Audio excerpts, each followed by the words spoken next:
Jumpa lagi di Opini Budiman.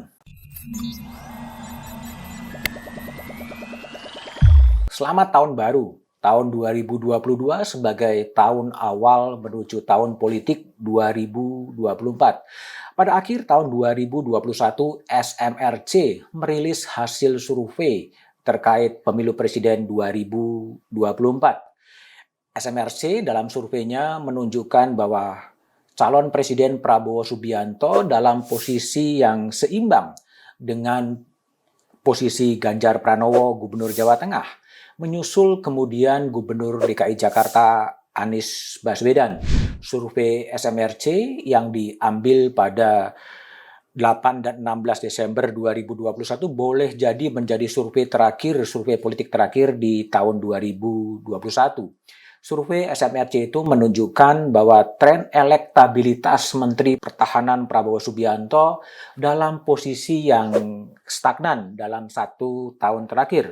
Elektabilitas Ketua Umum Partai Gerindra yang juga Menteri Pertahanan stagnan dari 19,5% pada Maret 2020 menjadi 19,7% pada Desember 2021. Sementara elektabilitas Anies Baswedan dan Ganjar Pranowo dalam tren yang meningkat. Peningkatan elektabilitas Ganjar Pranowo terbilang signifikan.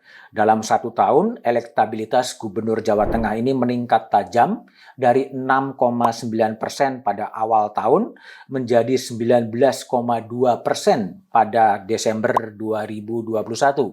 Elektabilitas Anies juga meningkat dari 10,1% pada Maret 2020 menjadi 13,4% pada Desember 2021.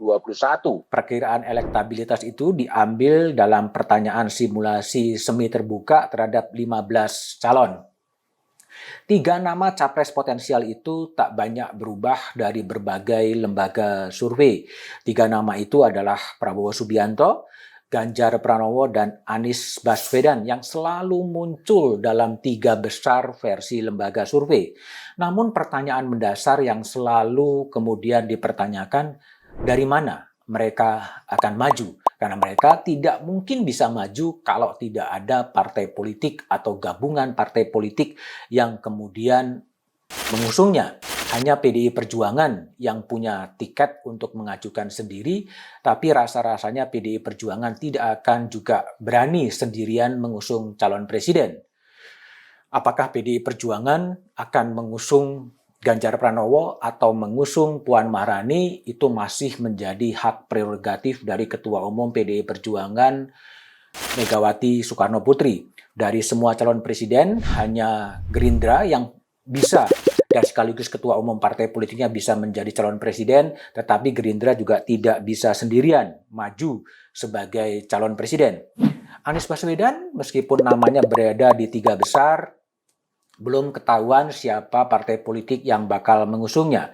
Ada sejumlah catatan yang diajukan oleh SMRC dalam rilis yang disampaikan di pertengahan Desember atau akhir Desember, bahwa pemilih partai itu lebih mempertimbangkan kualitas personal dari capres daripada keputusan partai politik. Artinya kualitas dari calon presiden akan sangat menentukan elektabilitas dipilih atau tidak dipilihnya seorang calon presiden.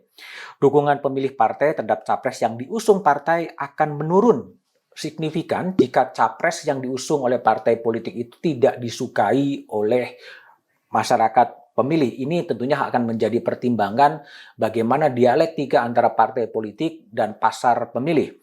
Capres yang diusung oleh partai politik harus bersih dari korupsi, kuat agamanya, mampu menyelesaikan masalah bangsa, dan perhatian kepada rakyat, dan juga cukup cakap dan punya kapasitas. Kualitas capres akan mempengaruhi elektabilitas dari partai politik yang mengusungnya. Namun demikian, sejarah politik Indonesia juga mengatakan durasi menuju pemilu 2024 masih cukup panjang dan biasa dan sangat mungkin terjadi invisible hand, tangan-tangan yang tidak kelihatan yang kadang-kadang bisa mempengaruhi preferensi politik daripada pasar-pasar pemilih itu sendiri.